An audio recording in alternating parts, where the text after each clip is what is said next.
Bonjour, bienvenue à tous sur ma micro-entreprise en temps réel. L'objectif de la chaîne, partager mon expérience en temps réel pour aider tous les micro-entrepreneurs. Bonjour à tous et à toutes. Et voilà la vidéo tant attendue, enfin j'espère, sur la déclaration des impôts 2024. En premier, préparez bien votre ou vos attestations fiscales. Et attention, vous ne déclarez que ce que vous avez perçu en 2023. Fiscalement, et c'est pareil pour la CAF, fiscalement, cela veut dire que la date du chèque ou la date du virement atteste bien de l'année. J'insiste, car j'ai eu le problème avec Academia, avec qui je donnais des cours de maths et de français, qui a inclus dans son attestation fiscale le mois de décembre 2023, alors que ce mois a été payé en 2024. Le virement s'est effectué le 1er janvier 2024. Donc non, ce mois de décembre est à retirer de ma déclaration fiscale. J'ai même, pour être sûr, j'ai même demandé aux impôts et vous pouvez lire sur l'écran la réponse qui m'a été faite. En tout cas, pour nous, micro-entrepreneurs, nous pouvons retrouver notre attestation fiscale sur le site de l'URSSAF. Eh oui! Alors, regardez. Alors, quand vous êtes sur votre compte de l'URSSAF, vous allez dans « Regardez mes documents et mes attestations ». Vous cliquez et là, vous sélectionnez le type d'attestation. Attestation fiscale annuelle. Et voilà, vous générez l'attestation, bien sûr. Et vous l'avez, vous voyez, ici, elle apparaît. Il ne vous reste plus qu'à la télécharger. Pour une fois que c'est simple, il fallait bien le dire. Maintenant bien équipé, commençons. Je vous rappelle qu'il faudra faire apparaître le formulaire 2042 C-Pro que l'on doit remplir absolument en tant que micro-entrepreneur. Vous vous connectez sur impôts.gouv.fr et attention, sur votre espace personnel et non pas professionnel. Vous commencez par cliquer sur « Accéder à la déclaration en ligne ». Vous vérifiez les étapes 1 et 2 qui correspondent à vos infos personnelles. Et là, on arrive à la partie 3, celle qui nous intéresse. Vous le voyez à l'écran, on me demande de remplir d'autres annexes. Et pour ceux que ça intéresse, ma prochaine vidéo sera sur les comptes bancaires détenus hors de France, comme N26, la banque allemande, totalement gratuite pour un compte professionnel et que je vous recommande. Ça marche super bien. Mais aujourd'hui, tel n'est pas notre propos, alors continuons.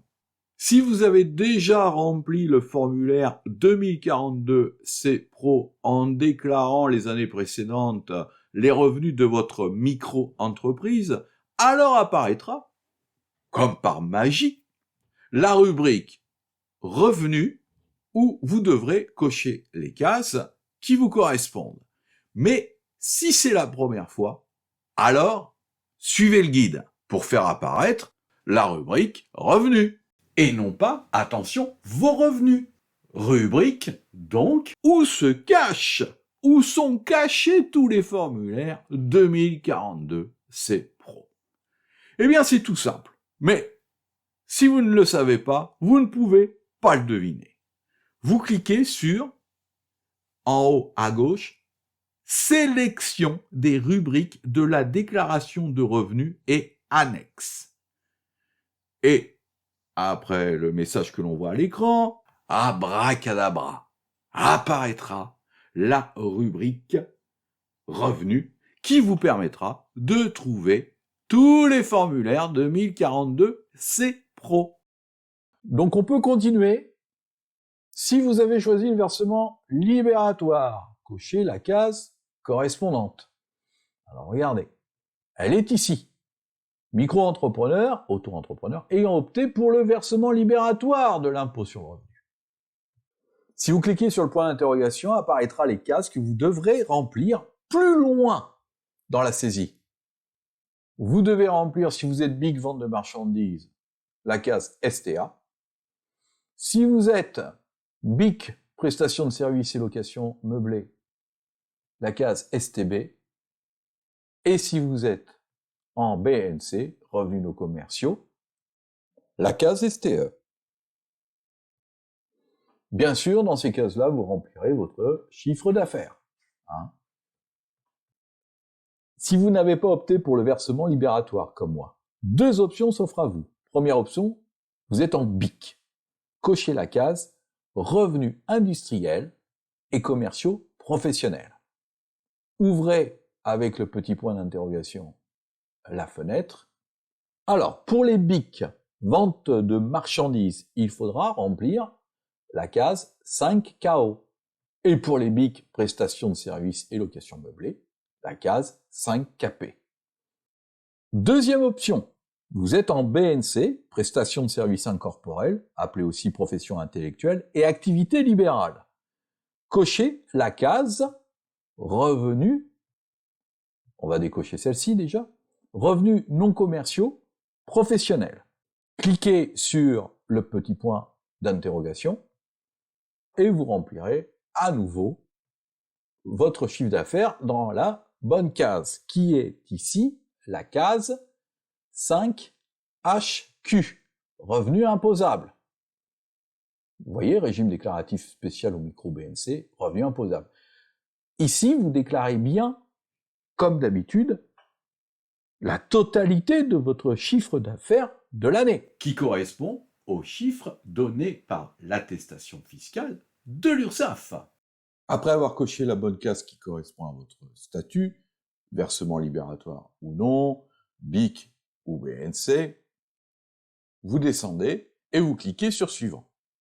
Et apparaît, bien sûr, regardez, vous souhaitez déclarer des revenus des professions non salariées, faites bénéficier du pré-remplissage des données que vous avez déclarées à titre professionnel. Veuillez confirmer l'exactitude de l'identification de votre entreprise.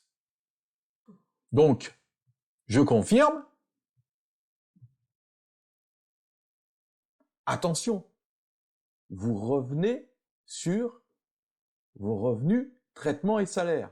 Il faudra donc redescendre et cliquer suivant. Et vous retomberez à nouveau sur vos revenus des valeurs et capitaux mobiliers. Il faudra redescendre à nouveau et cliquer sur suivant. Enfin, après beaucoup de suivants, on arrive sur les revenus imposables. Et comme je vous disais, vous voyez, revenus imposables, 5HQ, c'est ici. Et donc, vous le remplissez. Enfin, pour moi, c'est 5HQ. Je rappelle, suivant votre situation, ce sera une autre dénomination. Peut-être.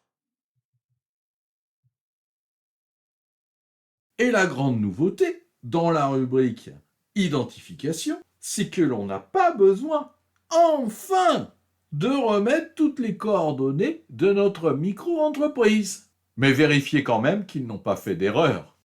Alors attention à cette rubrique. Elle porte vraiment à confusion. On a l'impression qu'il faut de nouveau reporter son chiffre d'affaires dans la case 5HY, avec l'abattement demandé. Mais non, ce n'est pas le cas. Ne remplissez rien et passez sur suivant. Pour les plus curieux, je vous recommande ma vidéo #25, la case 5HY, mon avis. Voilà, le plus dur est fait. Il ne vous reste plus qu'à remplir, comme d'habitude, le reste de votre déclaration. Charges déductibles, épargne retraite, charges et imputations diverses, etc. Et de la signer, cette déclaration, bien sûr. En espérant vous avoir aidé, à bientôt pour un nouveau tuto sur comment déclarer correctement ses comptes bancaires détenus hors de France, comme N26, ma banque allemande. N'hésitez pas à me poser des questions, j'essaierai d'y répondre dans la mesure du possible. Abonnez-vous à la chaîne si vous voulez connaître la suite des aventures. N'oubliez pas de liker, cela me permettra de savoir si cette vidéo vous a aidé. Merci et à bientôt sur ma micro-entreprise en temps réel.